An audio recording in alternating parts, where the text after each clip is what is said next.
আজ করব আলু পেঁয়াজ দিয়ে কাতলা মাছের ঝোল।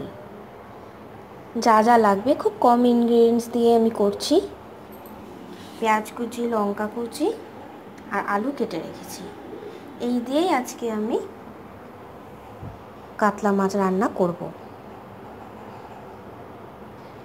সবার আগে মাছগুলোকে আমি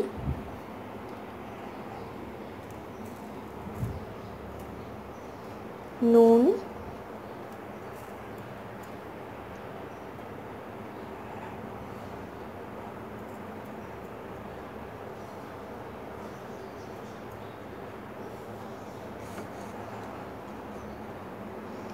আর হলুদ দিয়ে মাখবো।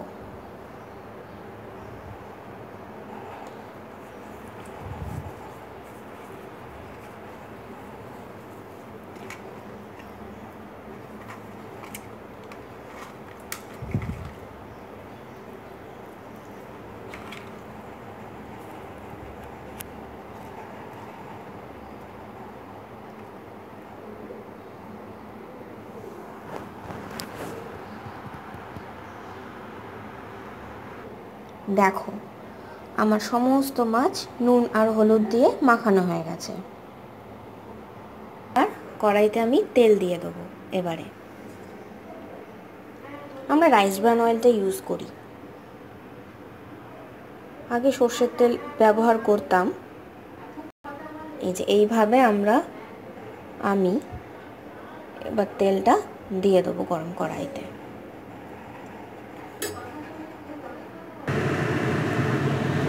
তেল গরম হয়ে গেছে। এবার একটা একটা করে মাছ আমি গরম তেলে ছেড়ে দেবো।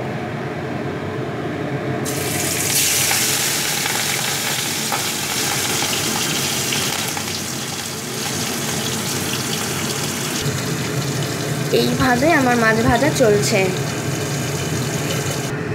সব মাছ ভাজা হয়ে গেছে। এবার এই আলুগুলো থেকে জল ফেলে দিয়েছি। এবার একটা একটা করে আলু আমি কড়াইতে দিয়ে দেবো ভাজার জন্য।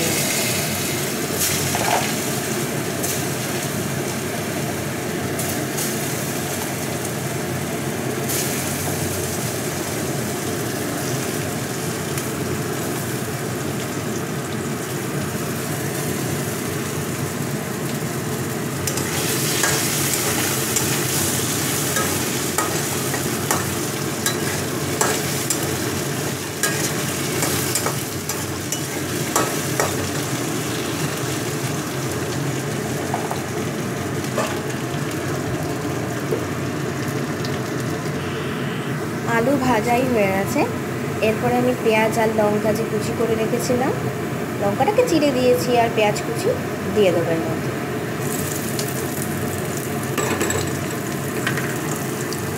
আমি গ্যাসটাকে একটু কমিয়ে রেখেছি যাতে পুড়ে না যায় আলু।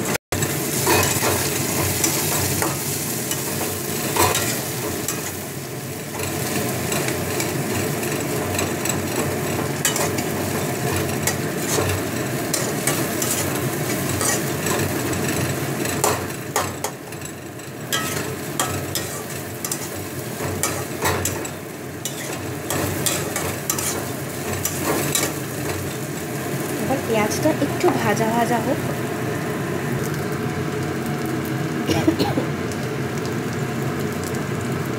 পেঁয়াজ হয়ে গেছে অনেকটা ভাজা, বেশি ভাজবো না। এবার আমি 5 ফোড়ন দিয়ে দেবো। কালো জিরেও দেওয়া যায়, আমি 5 ফোড়ন দিয়ে আজকে করছি। একটা সুগার ফ্রি ট্যাবলেট, দেখতেই পাচ্ছ, দিয়ে দিলাম।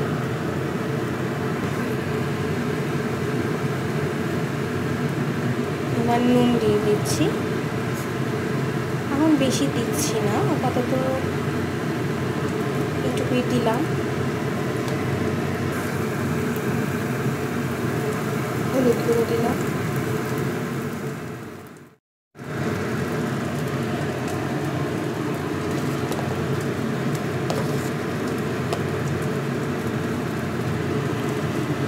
লঙ্কার গুঁড়ো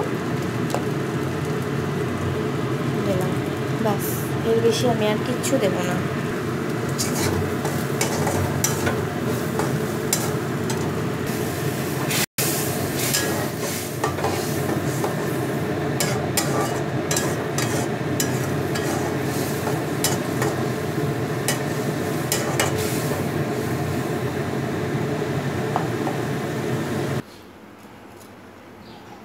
ঝোলের জন্য একটু জল দিয়ে দিলাম।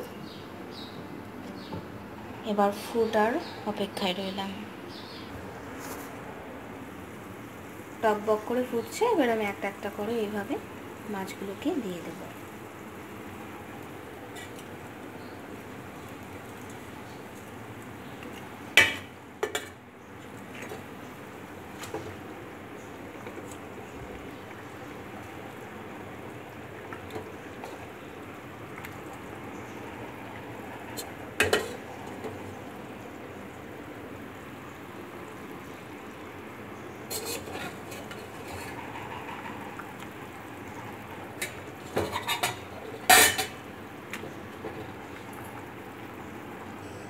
ব্যাস রেডি কাতলা মাছের আলু দিয়ে আর পেঁয়াজ দিয়ে পাতলা ঝোল।